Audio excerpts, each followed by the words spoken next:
ॐ भूर्भुवः स्वः तत्सवितुर्वरेण्यं भर्गो देवस्य धीमहि धियो यो नः प्रचोदयात् ॐ शान्ति शान्ति शान्तिः. Namaste my dear friends.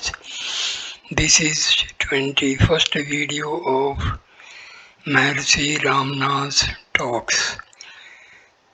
This video will start with talk number 358, 12th February 1937, a scene in the hall. It is 8:20 p.m. Sri Bhagwan has returned after supper and stretched himself on the sofa. The light is dim. There are three men sitting on the floor. One is busy copying something from a journal, another is wrapped in meditation, and the third is looking around, having nothing to do. The hall is silent but for occasional clearing of the throat by Sri Bhagwan. Madhava Swami, the attendant devotee, sleeps in the noiselessly with a sheaf of beetles in hand. He moves to the table.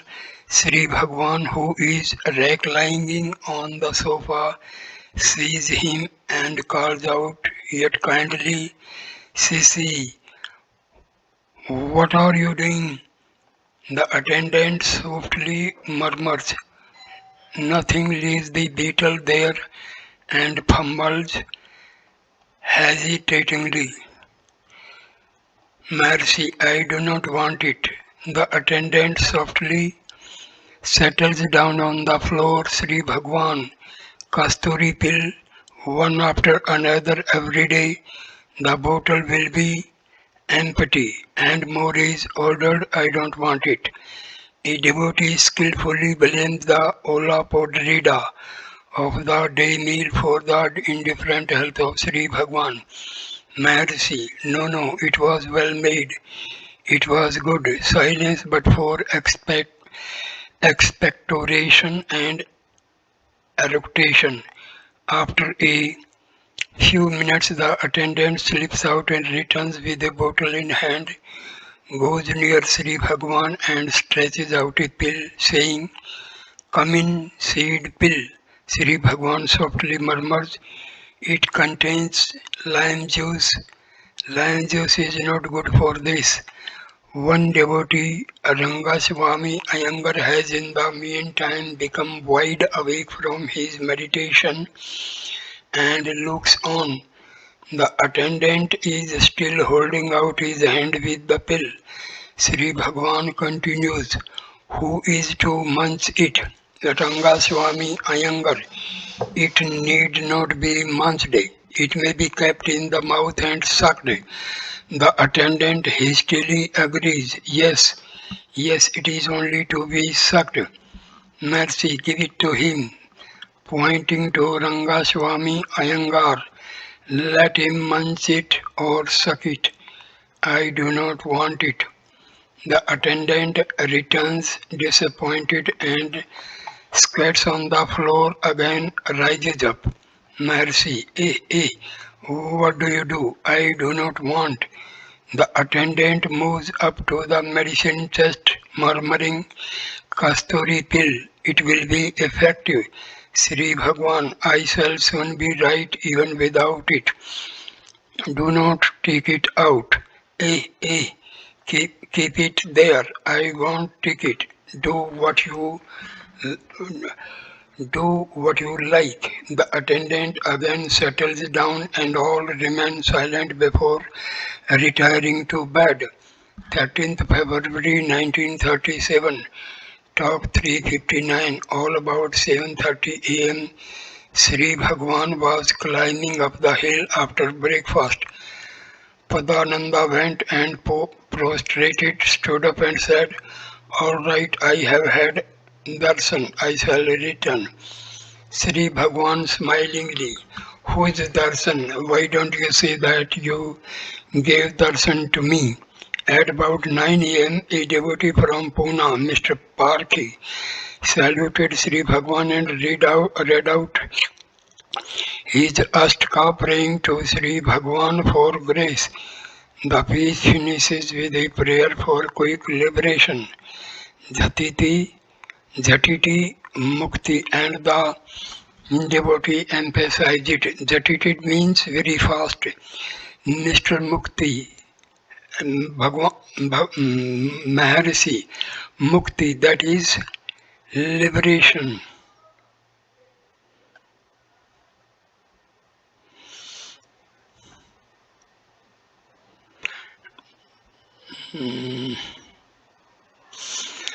Maharshi, Mukti, that is liberation is not to be gained hereafter. It is there forever and now. Here and now, devotee.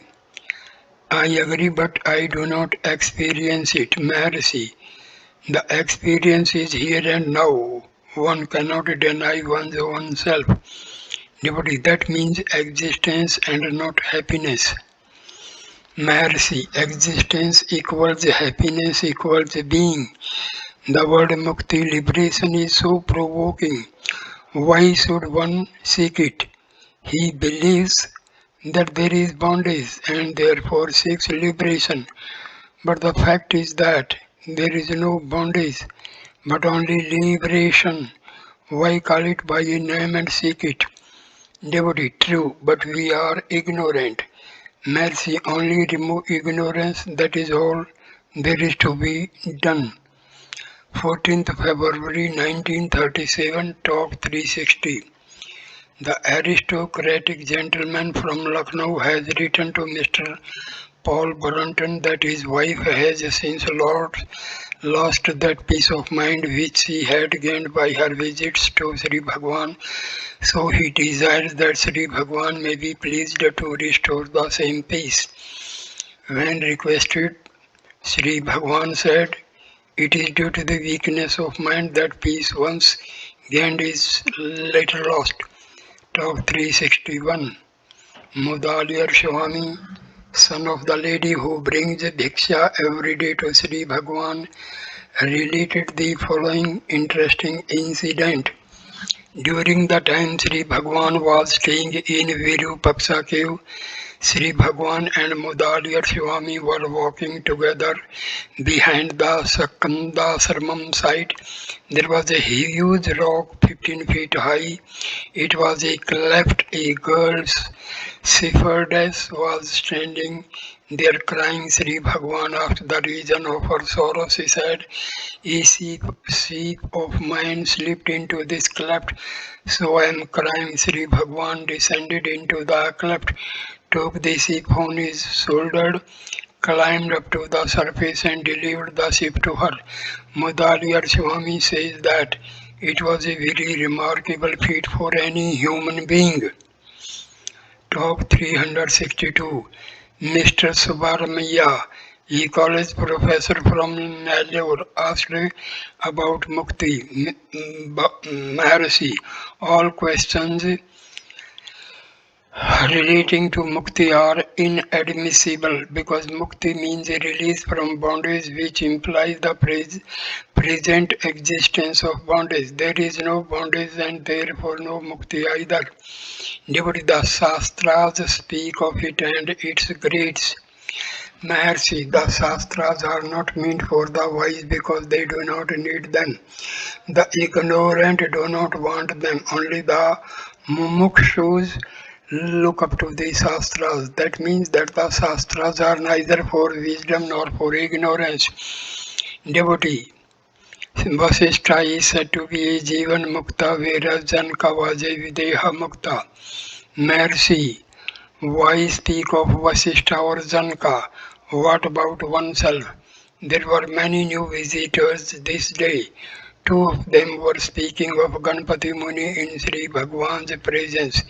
Sri Bhagwan put in a few words in their talk. Number one, some say that Jnana and Upasana are the two wings with which to fly to Mukti. What is Jnana? What is Upasana? Jnana is ever present That is the ultimate goal also. When an effort is made, the effort is called upasana. When it is effortless, it is jnana, which is the same as mukti. 2. After some discussion among themselves, a visitor said, some superior power must help us to seek of the externalities. Sri Bhagwan said, who sees the externalities, or do they say that they exist? If so, let the world say that it exists. Again, if the world is a projection from the interior, it must be recognized that it is projected simultaneously with the I thought. Either way, the I is the fundamental basis knowing which all else is known. 3. Another said that Ganpati Muni used to say that he could even go to Indra Loka and see what Indra was doing, but he could not go within and find the I. Sri Bhagavan added that Ganpata Muni used to say that it was easy to move forward but impossible to move backward. Then Sri Bhagavan remarked, however far one goes, there he is. Where is the moving backward? The same truth is contained in the mantra in Isa Upanishad. Fourth, in reply to a query how Ganpati Muni became an Asu Kavi inspired poet, Sri Bhagwan said it is said that while he was making tapasya, Shiva appeared and gave him milk or honey to drink, after which he became Asu Kavi. 20th February 1937, Talk 363. A European civilian, Mr. Dodwell, Deputy Secretary Finance, Madras Government, arrived with his wife before 1 p.m. and stayed in the hall till about 3:30 p.m. The lady asked the spiritual leaders in the West say that the spiritual center is in India.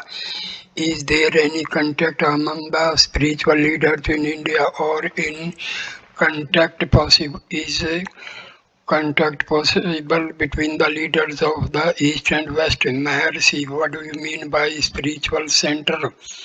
Devotee, the spiritual center is the seat of spiritual leaders. Mercy, what do you understand by spiritual leaders?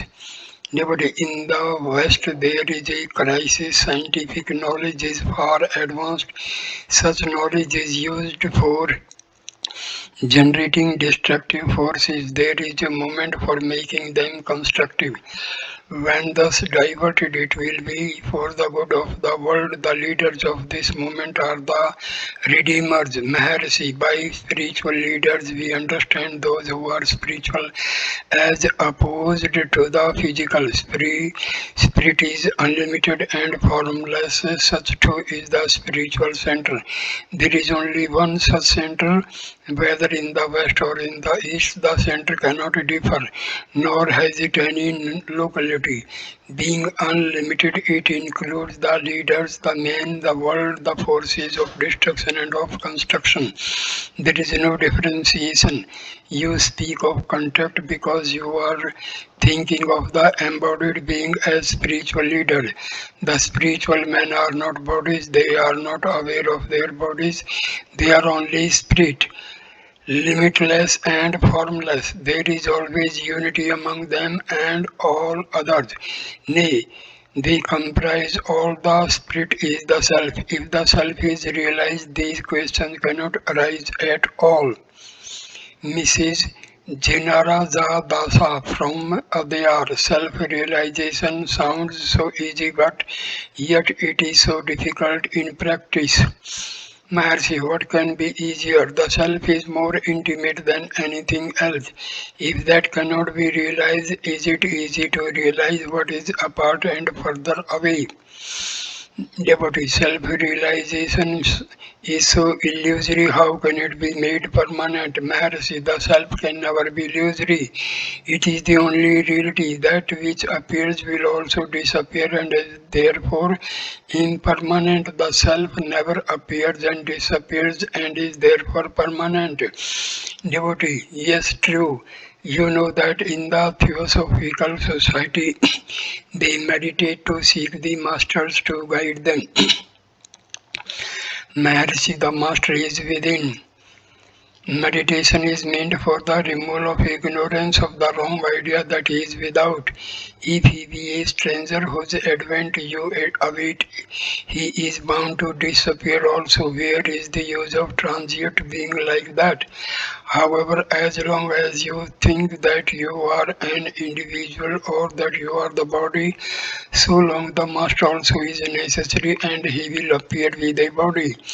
When this wrong identification ceases, the master will be found to be the self. There is a stanza in Kaivalya.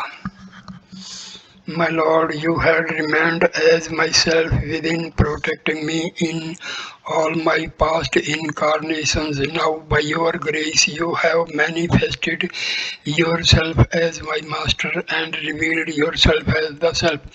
Just see what happened in sleep. There is no ego, no India, no seekers, no master, etc. And yet you are and happy too. The ego, India, seekers, etc. appear now, but they are not apart from nor independent of you. There was a large group of visitors on account of the election holidays, and some of these also joined in the discussion. One of them asked about reincarnation. Maharshi, reincarnation can only be so long as there is ignorance. There is no incarnation either now, nor was there before, nor will be hereafter. This is the truth. Devotee, what is the ego self? The Maharshi, the ego self appears and disappears and is transitory, whereas the real self always abides permanent. Though you are actually the true self, yet you wrongly identify the real self with the ego self. Devotee, how does the mistake come about? Maharshi, see if it has come about.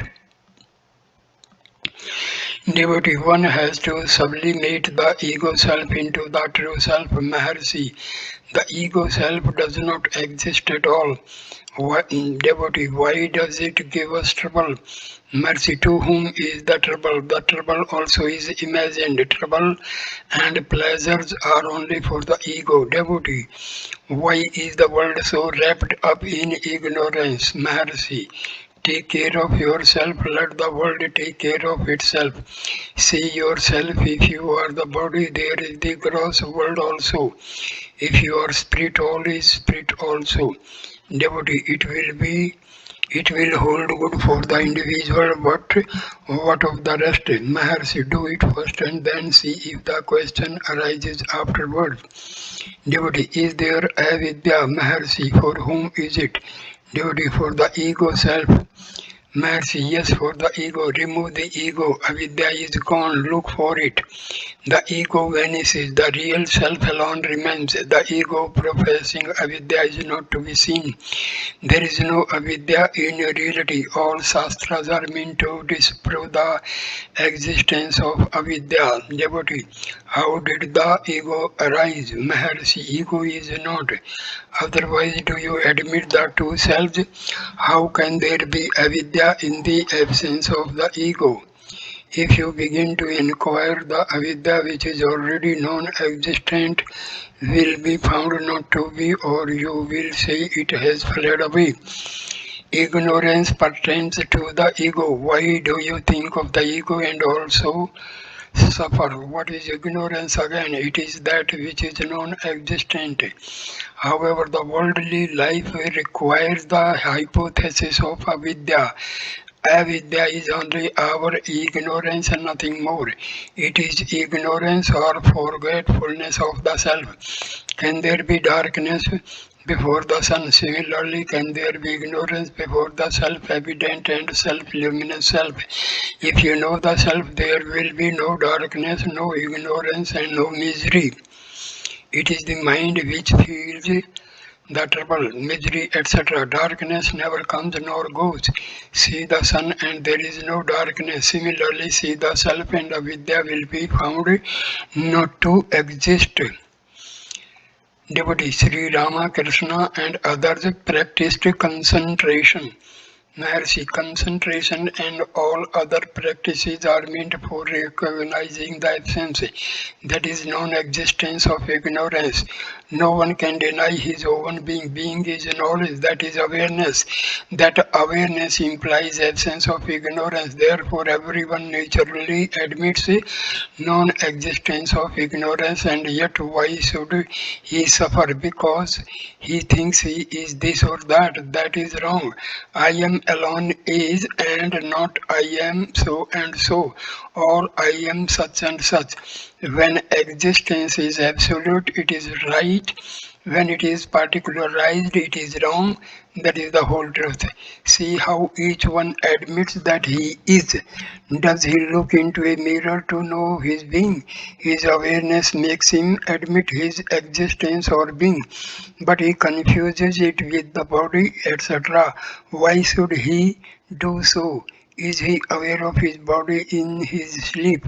No, yet he himself does not cease to be in sleep. He exists there, though without the body. How does he know that he exists in sleep? Does he require a mirror to reveal his own being now? Only be aware, and your being is clear in your awareness. Devotee, how is one to know the self? Maharshi, knowing the self means being the self. Can you say that you do not know the self, though you cannot see your own eyes and though not provided with a mirror or look in? Do you deny the existence of your eyes? Similarly, you are aware of the self even though the self is not objectified. Or do you deny yourself because it is not objectified? When you say I cannot know the self, it means absence in terms of relative knowledge, because you have been so accustomed to relative knowledge that you identify yourself with it. Such wrong identity has forged the difficulty of not knowing the obvious self, because it cannot be objectified, and you ask how is one to know the self. Your difficulty is centered in how who is to know the self. Can the body know it? Let the body answer. Who says that the body is perceived now? In order to meet this kind of ignorance, the Shastras formulate the theory of God's Leela or Krida, that is play. God is said to emanate as the mind, the senses, and the body, and to play. Who are you to say that this play is a trouble to you? Who are you to question the doings of God? Your duty is to be and not to be this or that. I am that I am sums up the whole truth. The method is summed up. Be still. What does stillness mean? It means destroy yourself, because any form or shape is the cause of trouble. Give up the notion that I am so and so. Our Shastras say Ahimiti Sapurti. It shines as I. Devotee, what is Sapurna shining? Maharshi, Aham, I is the self. Aham idam, I am this or I am that is the ego. Shining is there always. The ego is transitory. When the I is kept up as I alone, it is the self. When it flies at a tangent and says this is this, it is the ego. Devotee, is God apart from the self? Maharshi, the self is God. I am is God. I am the self. O Gudakesa. Mahatma Gudakesa. This question arises because you are holding the ego self. This will not arise if you hold the true self. For the real self will not and cannot ask anything. If God be apart from the self, he must be a selfless God, which is absurd. Devotee, what is namaskara? Prostration. Maharshi, prostration means subsidence of the ego. What is subsidence? To merge into the source of its origin. God cannot be deceived by outward genuflections, bowings, and prostrations. He sees if the individuality is there or not. Mr.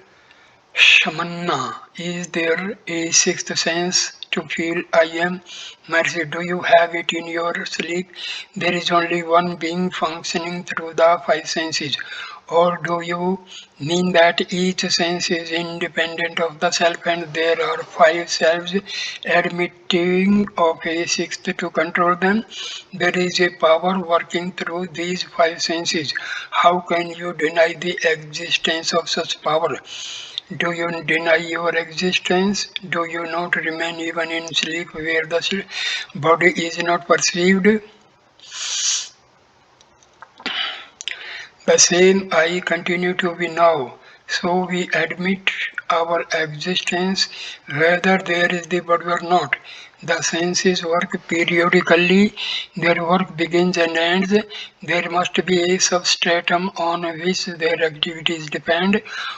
Where do they appear and merge? There must be a single substratum.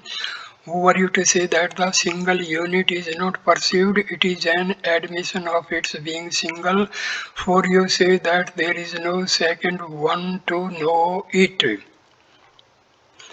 All these discussions are only to get rid of ignorance. When that is done, everything will be clear. It is a matter of competence or ripeness. Devotee cannot grace hasten such competence in a seeker. Mercy, leave it to him.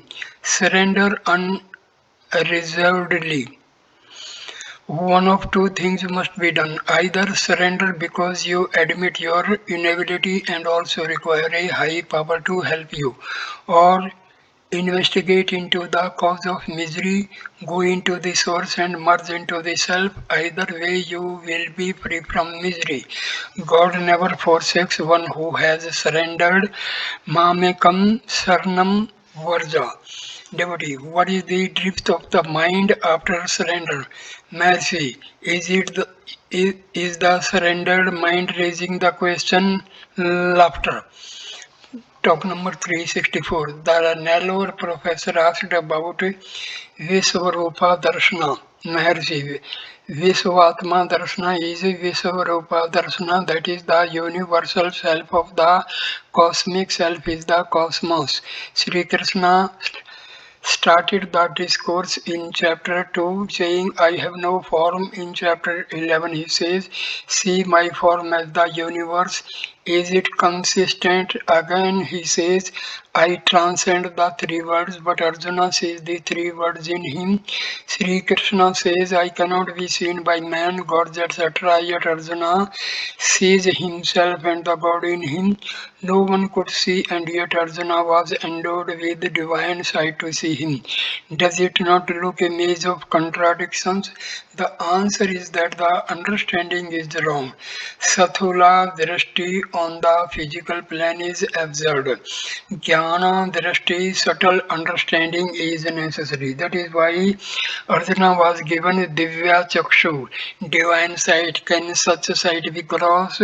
Will such interpretation lead you to a right understanding? Sri Krishna says, Kalosmi, I am time. Does time have shape? Again, if the universe be his form, should it not be one and unchanging? Why does he say to Arjuna, see in me whatever you desire to see? That means that his form is according to the desires of the seer. They speak of divine sight and yet paint the scene each according to his own view. There is the seer also in the scene. What is all this? Even a mesmerist can make you see strange scenes. You call this a trick, whereas the other you call divine. Why this difference? Anything seen cannot be real. That is the truth. Talk number 365. As Sri Bhagwan was continuing in the same train, a visitor asked how to overcome the identity of the self with the body. Mercy, what about sleep? Devotee, there is ignorance prevailing. Mercy, how do you know your ignorance in sleep? Did you exist in sleep or not? Devotee, I do not know. Mercy, do you deny your existence in sleep? Devotee, I must admit it by my reasoning. Mercy, how do you infer your existence? Devotee, by reasoning and experience.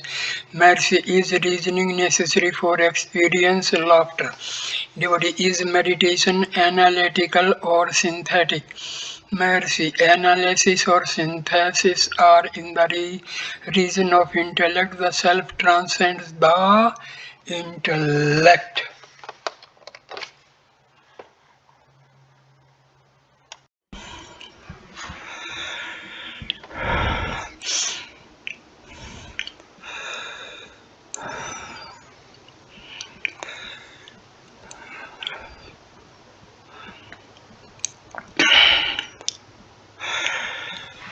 Mercy, there is no wrong identification of the self with the body, senses, etc. You proceed to discard these, and this is niti.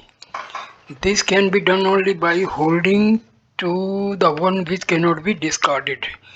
That is iti alone. 21st February 1937. Talk 367. A Marathi lady, a casual visitor then taking leave, was almost on the point of bursting into tears. She asked, I know that mukti is impossible in one life. Still, may I not have peace of mind in this life?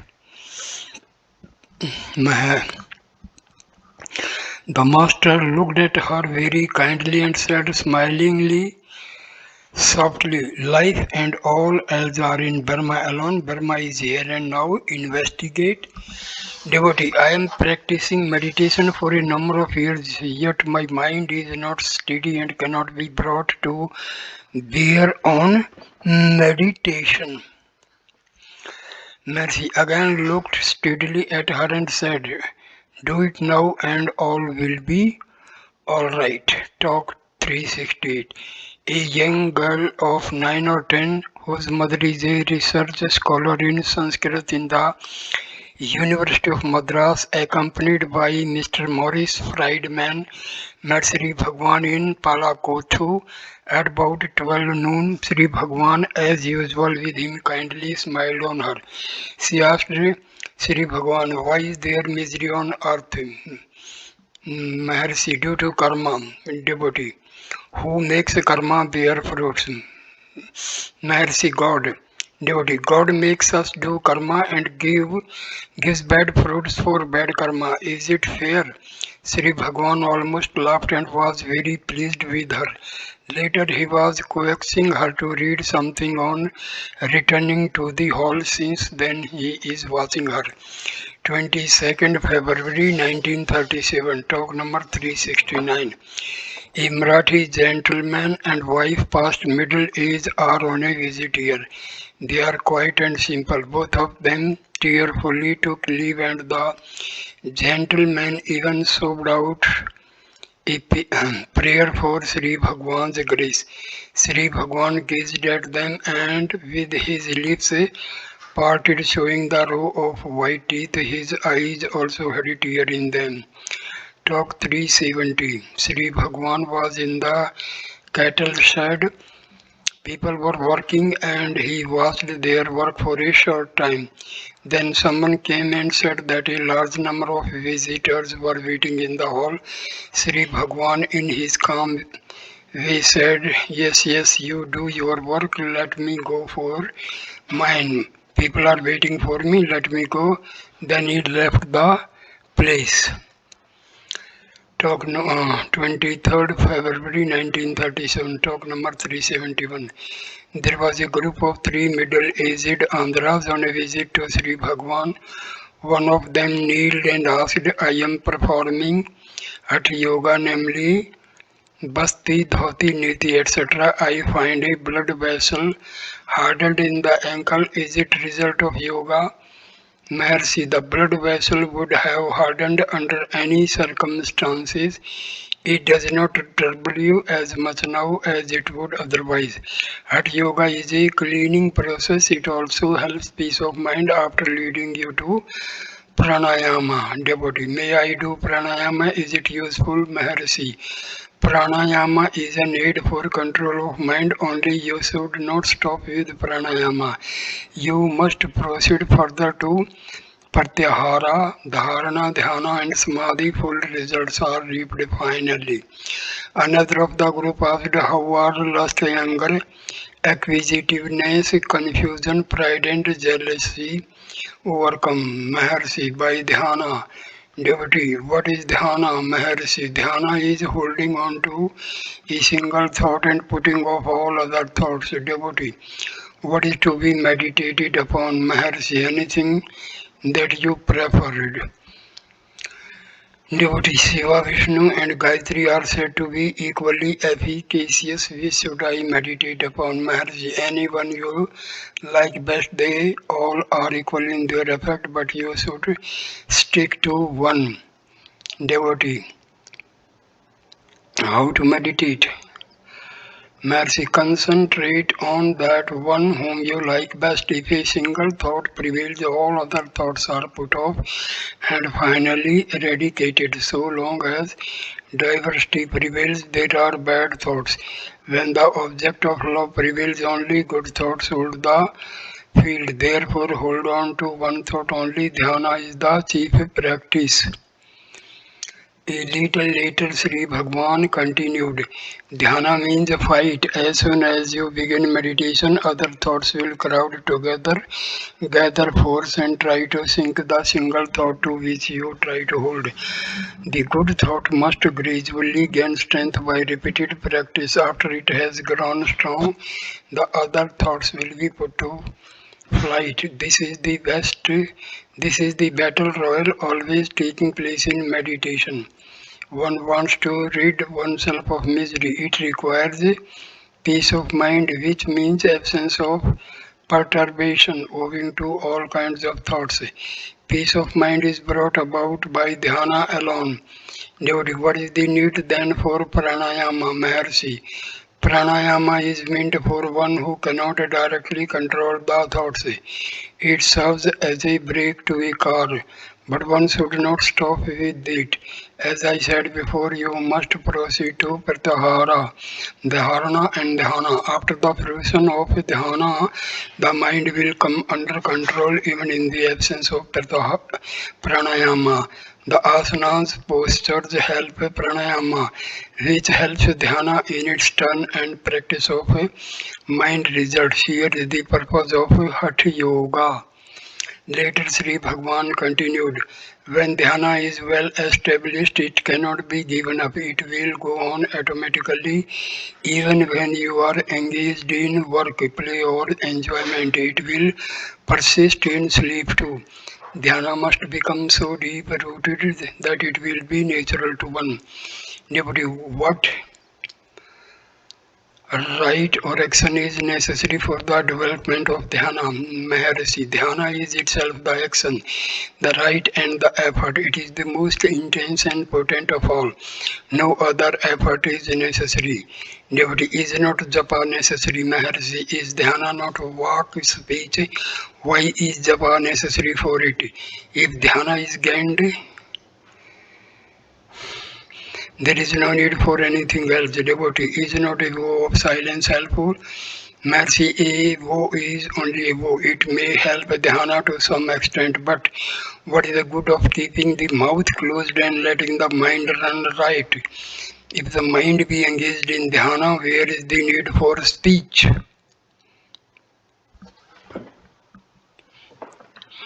Nothing is as good as dhyana. Should one take to action with a vow of silence? Where is the good of vow? Devotee, what is Jnana Marga? Mercy, I have been saying it for so long. What is jnana? Jnana means a realization of the truth. It is done by dhyana. Dhyana helps you to hold on to truth to the exclusion of all thoughts. Devotee, why are there so many gods mentioned? Maharshi, the body is only one. Still, how many functions are performed by it? The sources of all the function is only one. It is in the same way with the God also. Devotee, why does a man suffer misery?